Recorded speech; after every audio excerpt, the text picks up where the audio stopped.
/AITA I exposed my twins' affair with my best friend at her wedding. /AITA I exposed my twins' affair with my best friend at her wedding. My hands are shaking as I hold this microphone. 200 pairs of eyes staring at me, waiting for the perfect maid of honor speech about my perfect twin sister and her perfect marriage. If only they knew what I know. I'm looking directly at Emma right now, my identical twin, my other half, my supposed best friend since birth.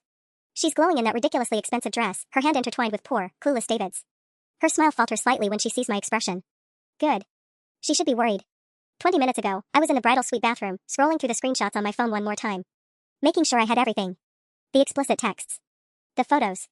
The evidence of a year-long betrayal that's been eating me alive since I discovered it 3 weeks ago. You're being dramatic, Sarah, is probably what some of you are thinking. Just talk to them like adults. But you don't understand. You don't know what it's like to find out that while you were crying yourself to sleep every night after Marcus destroyed your heart, your twin sister and your best friend since college were screwing each other. In your apartment. On your couch. Probably laughing about how pathetic you were afterward. Let me back up. I'm Sarah, and yes, this is about to get messy. 3 weeks ago, I came home early from a work trip. I was excited to surprise Emma and Jess. They'd been taking care of my place while I was gone, watering plants and checking mail. Such good friends, right? I walked into my living room and found Jess's bra on my coffee table. Just sitting there like it belonged.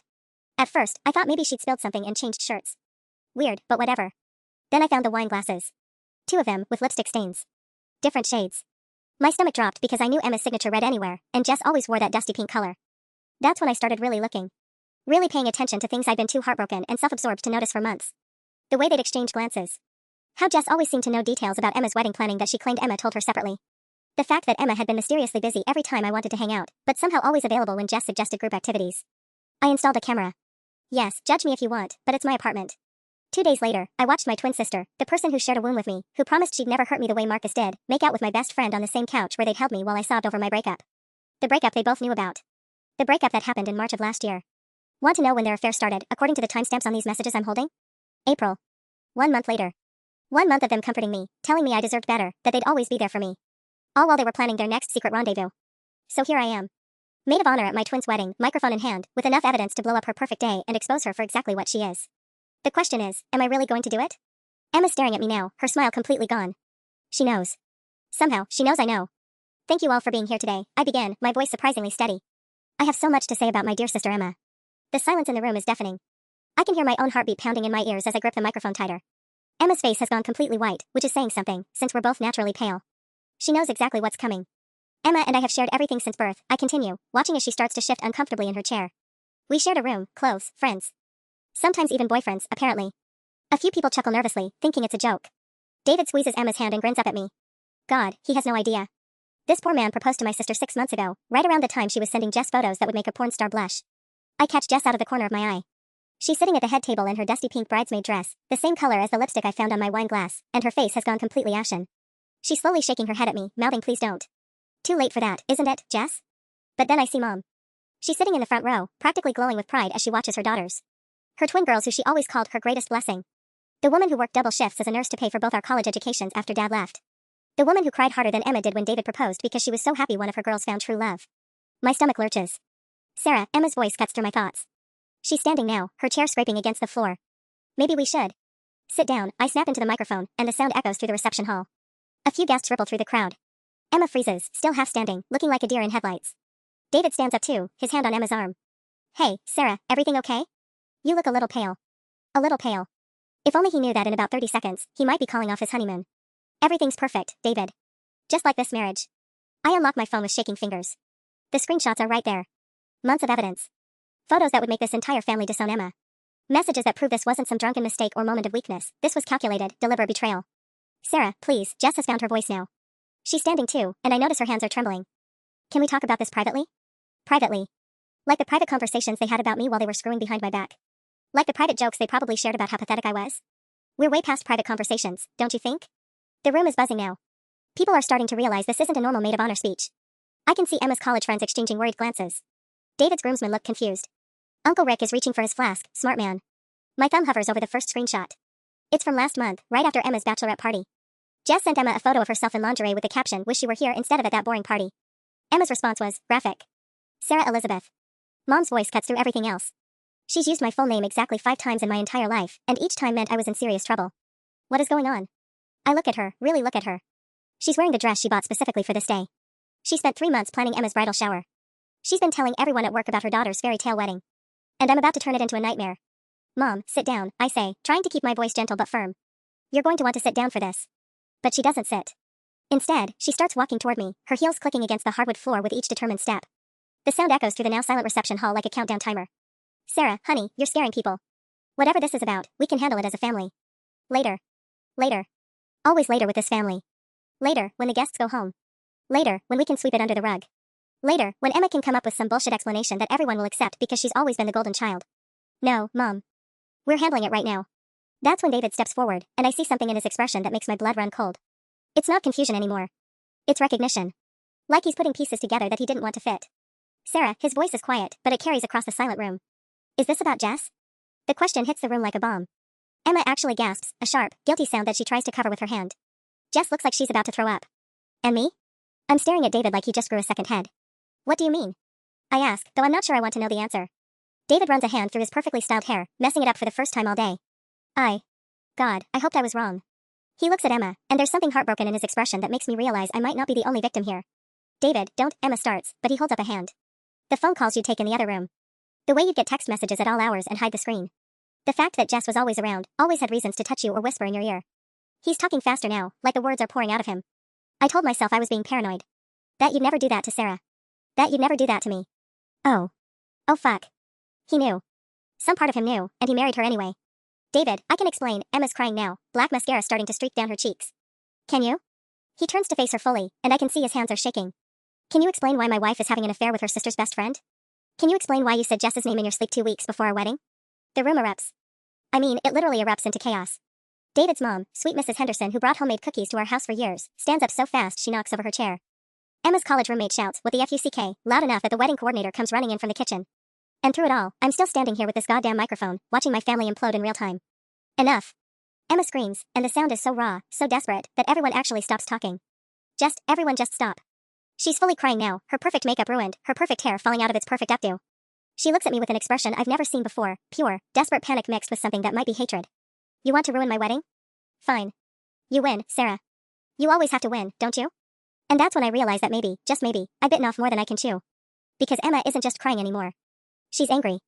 And when Emma gets angry, she gets vicious. You want them to know about Jess? Let's tell them about Marcus too. My blood turns to ice. What about Marcus? The words come out as barely a whisper, but the microphone picks them up anyway. Emma's smile is terrifying. It's the same smile she used when we were kids and she was about to tell Mom who really broke her favorite vase.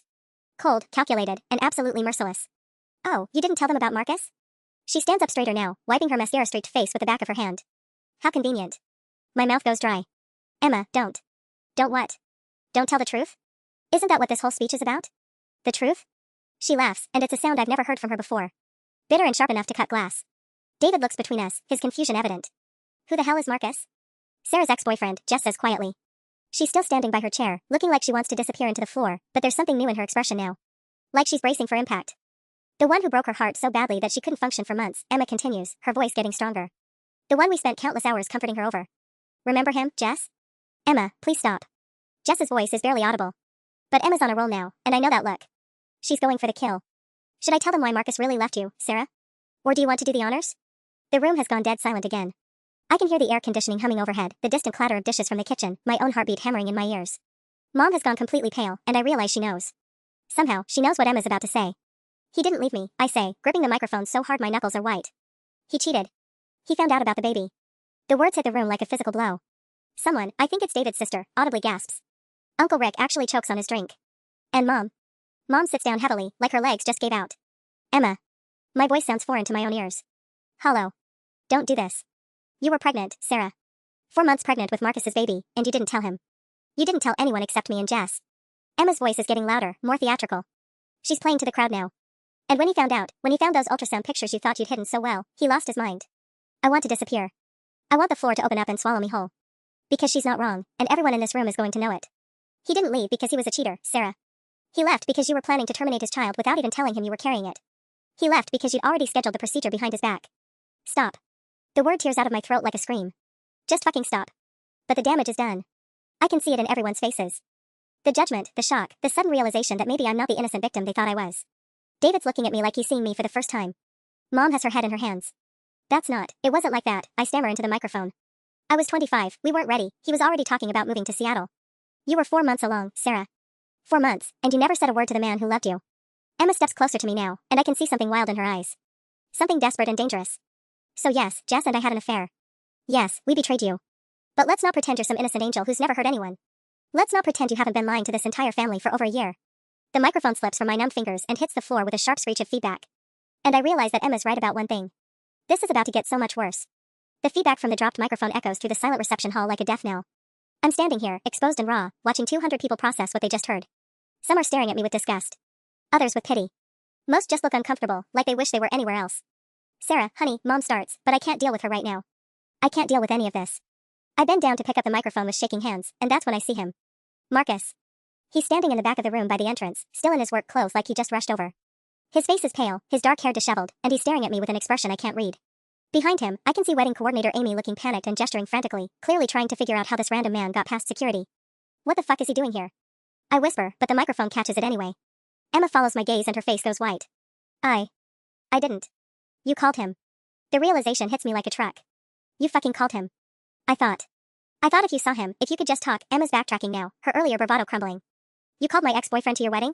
David's voice cuts through everything else. He's looking at Emma like she's a stranger. You called the man who, he stops, shaking his head. What the hell is wrong with you? Marcus starts walking toward us, and the crowd parts like he's carrying a disease. I can see the exact moment he processes the scene, the dropped microphone, Emma's ruined makeup, David's furious expression, my obvious panic. His jaw tightens. Sarah. His voice is exactly the same as I remember. Deep, careful, like he's thinking about every word before he says it. We need to talk. No. I take a step backward, bumping into the head table. No, you don't get to just show up here, Anne. Emma called me 3 hours ago, Marcus continues, his eyes never leaving mine. She told me what was happening. About the affair, about tonight. She said you've been, struggling. I whip around to face Emma, and I swear I could kill her with my bare hands right now. Struggling? You told him I was struggling? You haven't been answering my calls, Emma says defensively. You barely left your apartment in 3 weeks. I was worried. You were worried? My voice cracks. You were worried about me while you were screwing my best friend in my living room? Jess finally speaks up from her position by the head table. Sarah, maybe we should all just take a breath and... Don't. I point at her, my hand shaking. Don't you dare try to manage this situation. You lost that right when you decided to betray me. Ladies and gentlemen, Uncle Rick's voice booms across the room. He's standing now, his flask openly visible in his hand. I think maybe we should all head to the bar while the family sorts this out. But nobody moves. Of course nobody moves. This is better than reality TV, and they all have front row seats. Marcus takes another step closer. Sarah, just 5 minutes.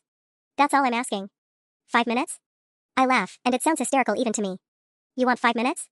You had 9 months to reach out. You had a year to call. But now, at my sister's wedding, you want 5 minutes? I tried calling, Marcus says quietly. 4 months, I tried calling. You blocked my number. The words hit me like a slap because he's right. I did block his number. I blocked him on everything, Instagram, Facebook, even LinkedIn. I erased him from my life as completely as I could. That doesn't give you the right to show up here, I say, but my voice sounds weak even to me. David suddenly stands up, his chair scraping against the floor. Okay, that's enough. He looks around the room at all the staring faces. Everyone out. Now. David, you can't just, his mother starts. Everyone. Out. Now. His voice carries enough authority that people actually start moving toward the exits, mumbling and whispering among themselves. But I know this isn't over. It's just getting started. As people start shuffling toward the exits, whispering and craning their necks for one last look at our family's meltdown, I realize I'm trapped. The head table is behind me, Marcus is in front of me, and my entire world is crashing down around me in real time. Sarah, sit down, Mom says, her voice carrying that tone she used when we were kids and someone was about to get grounded for life. We're going to talk about this like adults. Adults? I laugh bitterly. Adults don't screw their sister's best friend. Adults don't ambush people at weddings with their exes. And adults don't hide pregnancies from the people they claim to love, Emma shoots back, her mascara still streaked down her cheeks but her voice steady now. The room has mostly cleared except for immediate family and the wedding party, but somehow that makes it worse. More intimate. More real. Marcus runs a hand through his hair, the same gesture I remember from every difficult conversation we ever had. I didn't know about tonight, Sarah. Emma just said you were having a hard time and needed support. Support? I whirl on Emma. You told him I needed support while you were planning to humiliate me in front of everyone I know? I wasn't trying to humiliate you.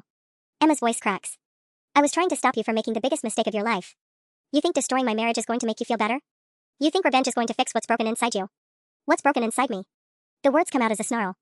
What's broken inside me is that the two people I trusted most in the world have been lying to my face for a year. David, who's been standing frozen beside his bride, suddenly lets out a harsh laugh. A year. Jesus Christ, Emma. Our entire engagement. You've been cheating on me our entire engagement. The way he says it, so flat, so defeated, makes my stomach clench. This isn't just about my pain anymore.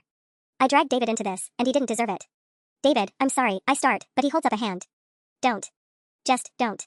He looks at Emma with something that might be disgust. The bachelor party. When I asked you about being distant, you said you were stressed about the wedding. But you weren't stressed about marrying me, were you? You were stressed about ending your affair. Emma silences answer enough. Jess, who's been trying to blend into the wallpaper, finally steps forward. This is all my fault. Emma, tell him. Tell him it was all my fault. Stop protecting her, I snap. You're both adults. You both made choices. And so did you, Marcus says quietly. His voice cuts through everything else because it's not angry or accusatory. It's just sad. You made a choice too, Sarah. The room goes quiet again, and I can feel everyone's eyes on me. Mom, who still doesn't know the full story. David, whose wedding day I just destroyed. Emma and Jess, who betrayed me but are now looking at me like I'm the villain. The appointment was scheduled for a Tuesday, Marcus continues, and his voice is so soft I have to strain to hear him. I found the paperwork on a Monday night. You were going to do it the next morning, and I would never have known our baby existed. My knees feel weak. Marcus, don't. You want to talk about betrayal? About lies? You carried my child for 4 months and planned to end the pregnancy without even telling me I was going to be a father. The words hang in the air like a toxic cloud. I can see the exact moment Mom processes what he's saying, her face crumbling with understanding. David takes a step back from all of us, like our dysfunction might be contagious. That's not fair, I whisper. But looking at Marcus's face, at the pain that's still there after all this time, I'm starting to wonder if fair has anything to do with any of this anymore. Not fair? Marcus's voice rises for the first time since he walked in.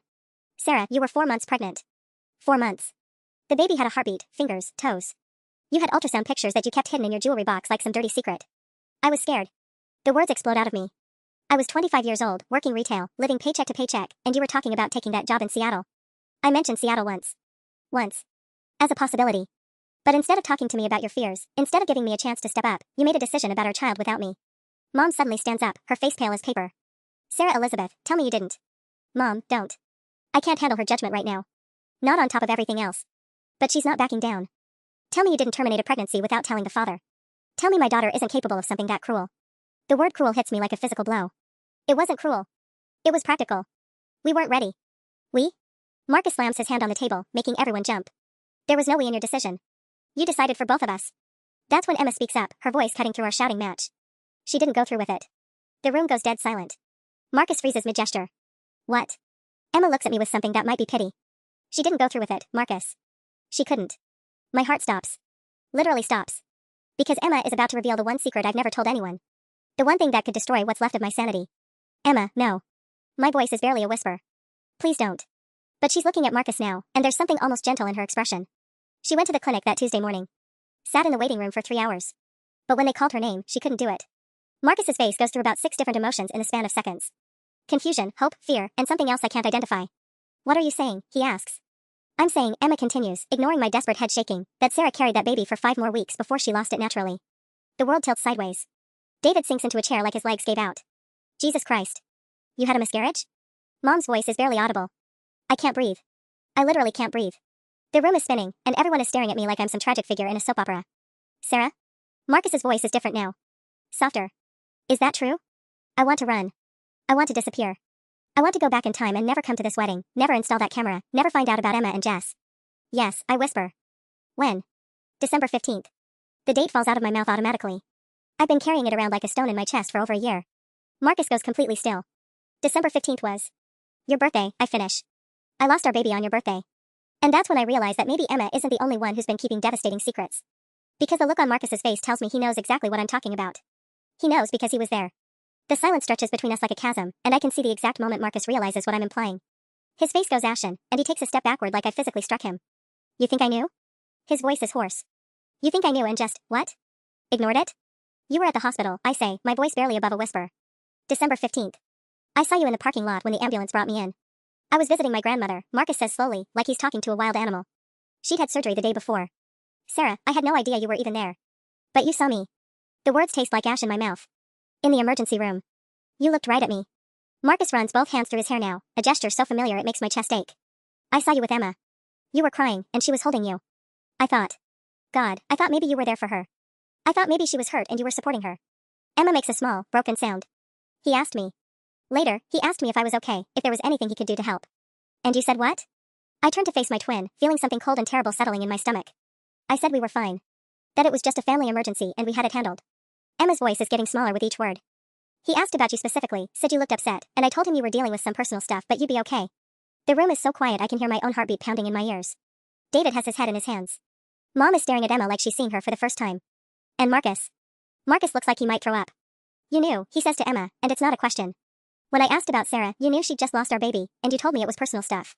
I was protecting her. Emma's voice cracks. She made me promise not to tell anyone. She was devastated, Marcus.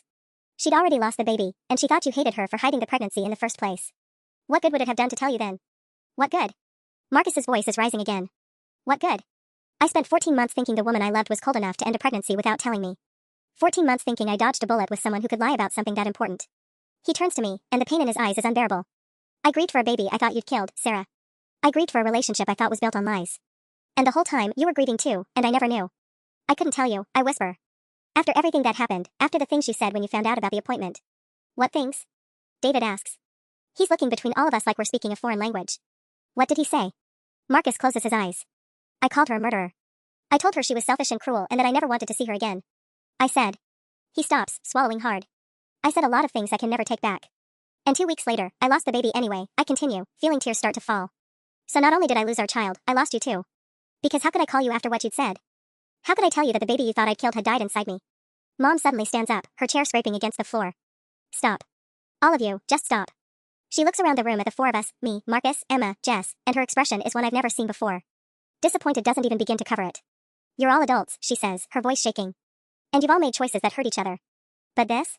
She gestures at the destroyed wedding reception around us. This isn't grief. This isn't even revenge. This is just cruelty. She grabs her purse from the table and heads toward the exit, but stops and turns back to look at me. Your sister made mistakes, Sarah. Terrible mistakes. But so did you. And until you can admit that, until you can stop playing the victim long enough to see the damage you caused, you're going to keep losing people. The door closes behind her with a soft click, leaving the rest of us standing in the wreckage of what was supposed to be the happiest day of Emma's life. And I'm starting to realize that maybe I'm not the hero of this story after all. The silence after Mom leaves feels different. Heavier. Like the weight of everything we've said is finally settling on our shoulders. I'm standing here holding the microphone, looking at the faces of the people I've systematically destroyed over the course of 20 minutes, and for the first time tonight, I'm not sure I'm in the right.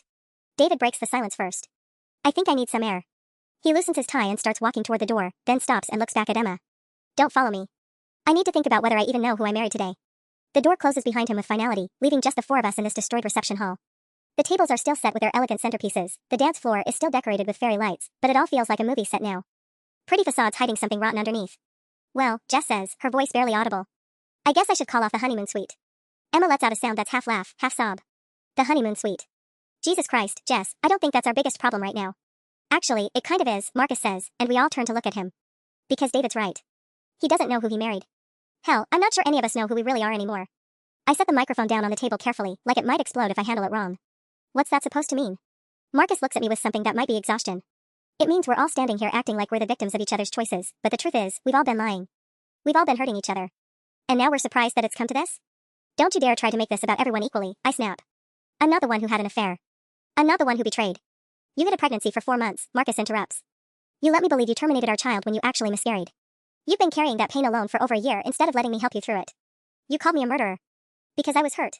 Because the woman I loved had made a decision about our future without including me. Marcus's voice echoes off the empty walls. But if I'd known the truth. Sarah, if I'd known you lost the baby, everything would have been different. Emma wipes her nose with the back of her hand, smearing what's left of her makeup. And if you'd answered Marcus's calls, maybe he would have been there for you when I clearly wasn't. I whip around to face her. Oh, now this is my fault? You having an affair with my best friend is somehow my fault for not talking to my ex-boyfriend? That's not what I said. Then what are you saying, Emma? Because I'm having a hard time following the logic where your betrayal is actually about my poor communication skills. Jess steps between us, her hands raised. Stop. Please, just stop. This isn't helping anyone. You don't get to play peacemaker, I tell her. You gave up that right when you decided to sleep with my sister. You think I don't know that? Jess's voice cracks. You think I don't hate myself for what I've done? You think I don't know I've lost my best friend forever? Good. You should hate yourself. The words come out before I can stop them, and I immediately regret how cruel they sound. But I'm so angry, so hurt, so tired of being the one who's supposed to be understanding and forgiving. Sarah, Marcus says quietly. That's enough. Don't tell me what's enough. You don't get to be the voice of reason here. Then who does? Emma asks, and there's something desperate in her voice. Who gets to be reasonable? Because we can't all be the victim, Sarah. Someone has to be willing to start fixing this. I look around at the three of them, my twin sister, my former best friend, the man I thought I'd spend my life with, and realize that maybe the person who needs to start fixing this is me. But I'm not ready to admit that yet. You want to know who gets to be reasonable? I laugh, and it comes out bitter and sharp. None of us.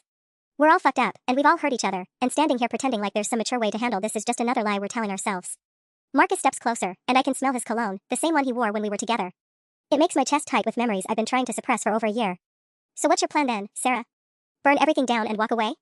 Because that's what this feels like. That's what tonight has been. Maybe that's exactly what needs to happen, I say, but even as the words leave my mouth, I know they're not true. Maybe some things are too broken to fix. Like us? Emma asks, and her voice is so small, so unlike a confident woman who walked down the aisle 3 hours ago. Is that what you're saying? That we're too broken? I want to say yes. I want to tell her that what she's done is unforgivable, that our relationship died the moment I found Jess's bra on my coffee table. But looking at her now, mascara streaked, wedding dress wrinkled, bouquet long forgotten on the floor, she looks like a little girl who used to crawl into my bed during thunderstorms. I don't know, I whisper, and it's the most honest thing I've said all night. That's when my phone buzzes. Then Emma's. Then Jess's. All at the same time. What the hell? Jess pulls out her phone, and her face immediately goes pale. Oh God. Oh no, no, no. What? Emma grabs for her own phone, and I watch her expression shift from confusion to horror. Who posted this? My hands are shaking as I unlock my screen. It's a Facebook notification. Multiple notifications, actually. And they're all tagged photos and videos from tonight. Someone recorded everything, Marcus says, looking over my shoulder at my phone. The whole speech, the fight, all of it. My stomach drops as I scroll through the posts. David's cousin apparently live-streamed parts of the reception on Instagram. Uncle Rick posted a video on Facebook with a caption, well, this escalated quickly. Emma's college roommate shared a photo of the moment I dropped the microphone with crying laughing emojis. It's everywhere, Jess breathes, scrolling frantically through her phone. Twitter, Instagram, TikTok. Someone made a fucking TikTok about it. Emma sinks into a chair, staring at her phone screen. My boss follows me on Instagram. David's mom is tagged in half these posts. Our grandmother is going to see this. The reality of what's happened is starting to hit me. This isn't just about the four of us anymore. This isn't something we can handle privately or sweep under the rug later. In the age of smartphones and social media, our family's breakdown has become public entertainment. The wedding photographer, Emma says suddenly, her voice hollow. Sarah, the wedding photographer, was recording everything for the highlight reel. She got all of it. Marcus runs his hands over his face. Jesus Christ. My phone keeps buzzing with notifications. Comments from high school classmates I haven't spoken to in years. Messages from coworkers asking if I'm okay. A text from my boss asking if I'll be in tomorrow because apparently someone from accounting saw the videos and called her. We need damage control, Jess says, but she sounds like she's trying to convince herself as much as us. We can ask people to take the posts down, we can. Are you insane? Emma looks up from her phone. It's too late for damage control. This is viral, Jess. Look. She holds up her phone, and I can see the view counts climbing in real time. Thousands of views. Hundreds of shares. Comments pouring in from complete strangers dissecting our lives, picking sides, turning our pain into entertainment. And that's when I realized that maybe destroying Emma's wedding was just the beginning. Because now I've destroyed all of us. The viral videos are spreading faster than I can process. My phone is literally heating up from the constant notifications, comments, shares, messages from people I haven't talked to since high school asking if I'm okay with way too many concerned face emojis. Sarah. Emma's voice cuts through my spiral. She's holding her phone out to me, and I can see she's shaking. Look at this. The screen shows a text thread between Emma and David from 10 minutes ago. David, I'm at the hotel. Don't come here, asterisk asterisk. David, I need time to think. David, my mom is crying. Your humiliation didn't just affect us, asterisk asterisk. Emma, David, please let me explain. David, explain what? That you've been lying to me for a year? That you married me while in love with someone else, asterisk asterisk. David, I can't even look at the wedding photos without feeling sick. Emma, I love you. What happened with Jess was a mistake, asterisk asterisk. David, read, 11:43 p.m. He's not responding anymore, Emma whispers. He read it, but he's not responding. Jess suddenly stands up from her chair so fast it topples backward. I have to go. I have to get out of here before. Before what? I ask, though I'm not sure I want to know. Before my girlfriend sees the videos. The words hit the room like a bomb. Emma's head snaps up so fast I'm surprised she doesn't get whiplash. You're what? Emma's voice is barely audible. My girlfriend, Emma. The one I've been living with for 6 months. The one I told you about. Jess's hands are shaking as she grabs her purse. The one I've been cheating on with you. I feel like I'm in some twisted alternate reality. You have a girlfriend? Her name is Rachel. She's a kindergarten teacher. She volunteers at animal shelters on weekends and makes me coffee every morning before work. Jess's voice is getting higher, more panicked. She has no idea I've been. God, what have I done? Emma stands up slowly, her wedding dress rustling. You never told me you were living with someone. Because I knew you'd make me choose. Jess spins around to face her. And I wasn't ready to choose. I thought I could figure it out. I thought maybe after the wedding we could talk about what this meant. What this meant. Emma's voice is dangerous now. Jess, I left David at the altar in my mind months ago. I've been planning to ask you to run away with me after the honeymoon. The silence that follows is deafening. Marcus and I exchange a look that says we've somehow stumbled into an even deeper circle of hell. Run away? Jess looks like she's about to hyperventilate. Emma, I never said I wanted to run away. I never said I wanted to leave Rachel. It was just. Just what? A fling? A way to pass time? Emma's voice is getting louder. I destroyed my relationship with my sister for a fling? You destroyed your relationship with your sister because you're selfish, I snap, my own anger flaring back up. Don't put that on Jess. And you destroyed David's life because you couldn't handle being betrayed, Emma shoots back. So I guess we're all selfish. Marcus steps between us. Stop. All of you need to stop before this gets worse. Worse? I laugh hysterically. Marcus, look around. We're standing in the ruins of a wedding reception. Our family drama is going viral on TikTok, and apparently my sister was planning to run away with my best friend who's been cheating on her girlfriend. How exactly does this get worse? That's when the reception hall doors burst open and David storms back in, his tie completely gone, his shirt wrinkled, his eyes wild. It gets worse, he says, breathing hard like he's been running, when your new wife's affair partner's girlfriend shows up at your hotel demanding answers. He points at Jess. Rachel's downstairs in the lobby. Apparently someone tagged her in the videos. Jess goes completely white. Oh God. Oh God, no. She's asking for you, Jess. All of you, actually. She wants to meet the family that destroyed her relationship. David's smile is sharp enough to cut glass. Congratulations, everyone. The night's not over yet. My phone buzzes with another notification, and this time it's a comment that makes my blood run cold. Wait, isn't that the girl who had the abortion drama last year? My cousin went to college with her. This family is messy. Someone recognized me. Someone from my past is connecting the dots, and now the pregnancy story might come out too. I look around at Emma, Jess, Marcus, and David, all of us trapped in this nightmare I started, and realize we haven't hit bottom yet. We're still falling. The hotel lobby feels like a scene from a psychological thriller when we all walk in together. Rachel is sitting on one of those expensive leather couches, her kindergarten teacher cardigan buttoned up to her neck, her hands folded neatly in her lap like she's waiting for a parent conference. But her eyes are red-rimmed and furious. She looks exactly like the type of person Jess would date. Soft, nurturing, probably bakes cookies for her neighbors.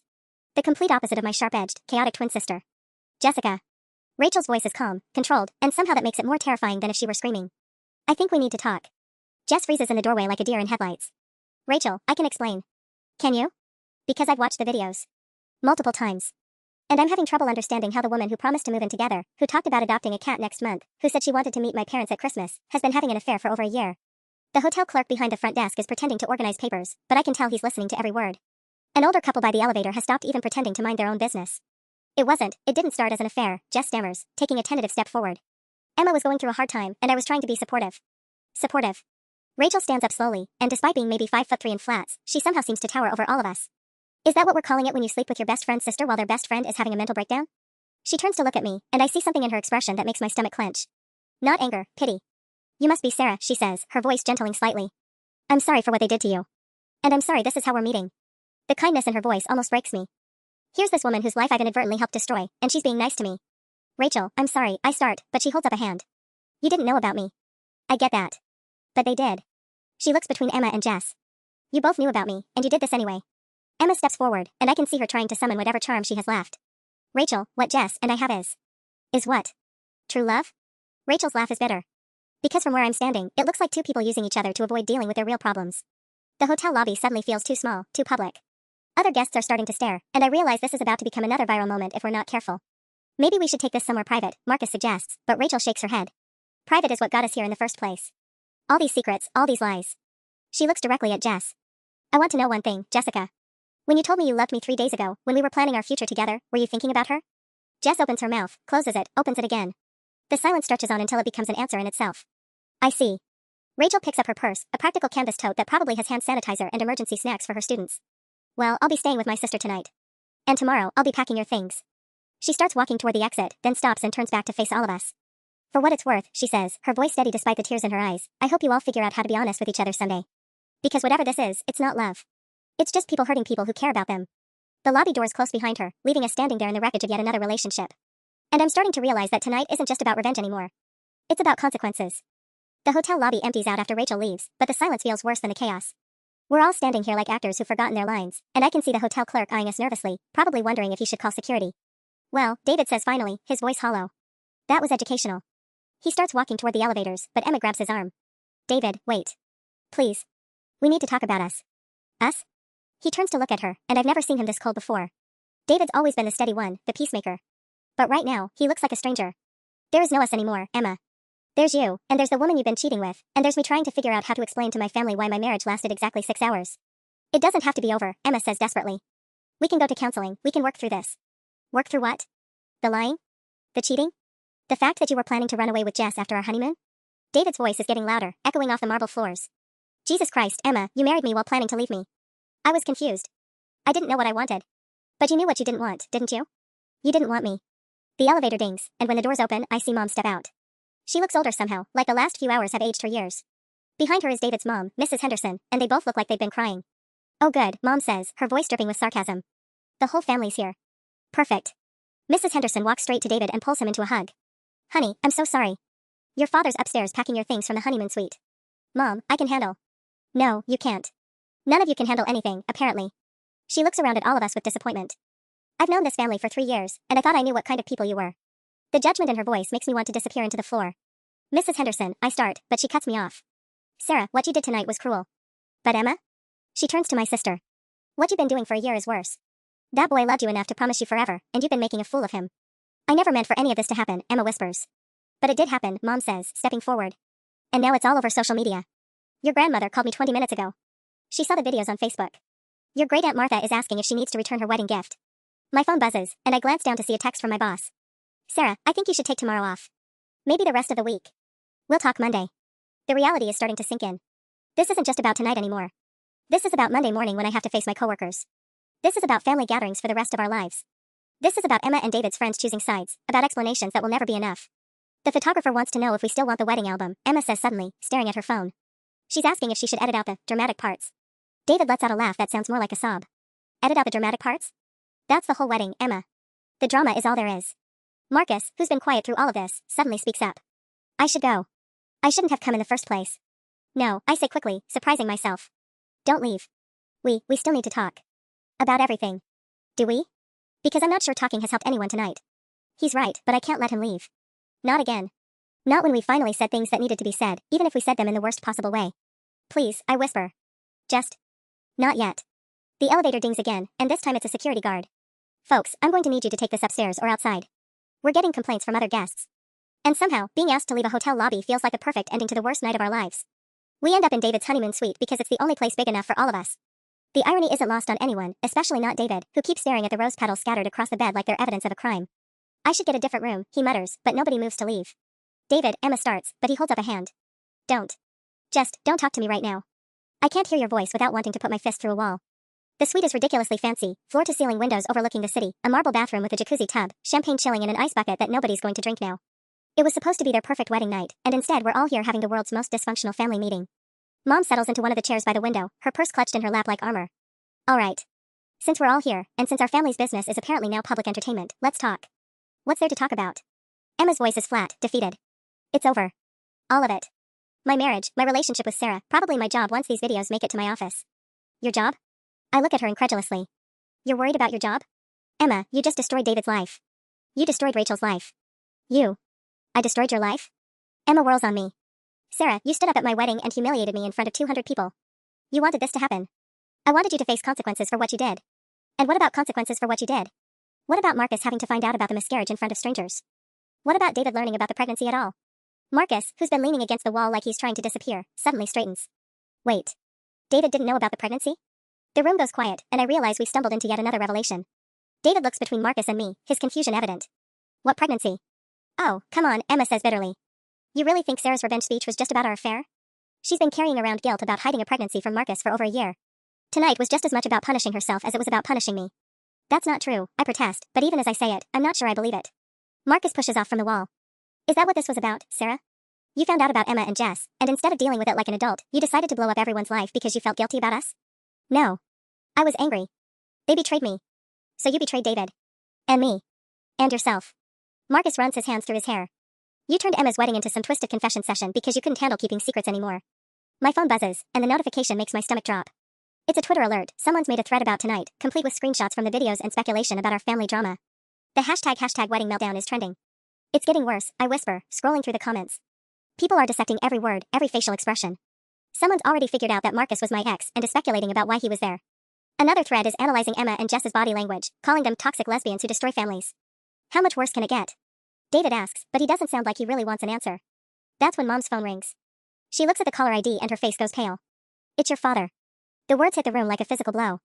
Dad, who left when we were 16 and hasn't spoken to any of us in over 5 years. Don't answer it, Emma whispers, but Mom's already sliding to accept the call. Hello, Richard. And somehow, I know our nightmare is just beginning.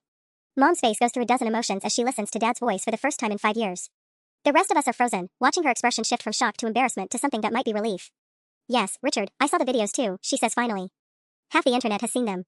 She listens for another moment, then looks directly at me and Emma. He wants to talk to both of you. Absolutely not, Emma says immediately, but I find myself reaching for the phone. Sarah, don't, Marcus warns, but I'm already taking it from Mom's outstretched hand. Hi, Dad. Jesus Christ, kiddo. What the hell happened tonight? His voice sounds exactly the same, gruff, tired, like he's perpetually disappointed in the world. But there's something else there too. something I haven't heard since before he left. It's complicated, I say weakly. Complicated. He lets out a harsh laugh. Sarah, I'm sitting in a truck stop in Nevada watching my daughters destroy each other on TikTok. Your sister's wedding is a meme. How's that for complicated? You left us, I say, surprised by the anger in my own voice. You don't get to judge what happened after you left. You're right. I don't. The admission catches me off guard. But I'm judging what's happening right now, and right now, you're both acting like children. Emma grabs the phone from my hand. Don't call us children. You have no idea what we've been through. What you've been through. Emma, you cheated on your husband and Sarah broadcast it to the world. What exactly do you want me to say? That I'm proud of you? I want you to say something that isn't criticism for once in your life. Fine. Here's something, I left because I was a coward who couldn't handle being a father. I've regretted it every day for 5 years. But watching those videos tonight, seeing what you become? Maybe I wasn't the only problem in this family. The words hang in the air like a slap. Emma's crying again, and even David looks shocked by Dad's brutal honesty. We needed you, Emma whispers into the phone. When everything fell apart, we needed our father, and you were gone. I know. And I'm sorry.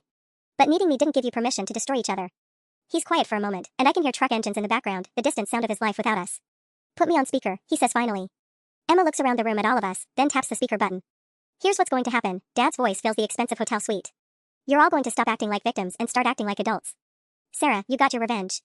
Emma's marriage is over, her reputation is destroyed, and your whole family is now internet famous for all the wrong reasons. Are you happy? No, I whisper, and it's the truest thing I've said all night. Emma, you made choices. Selfish, hurtful choices. And now you get to live with the consequences. That's how life works.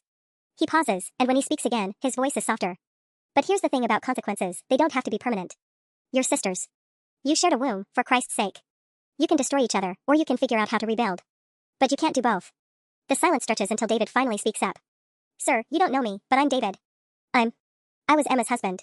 I know who you are, son. I'm sorry this happened to you. Thank you. Can I ask you something?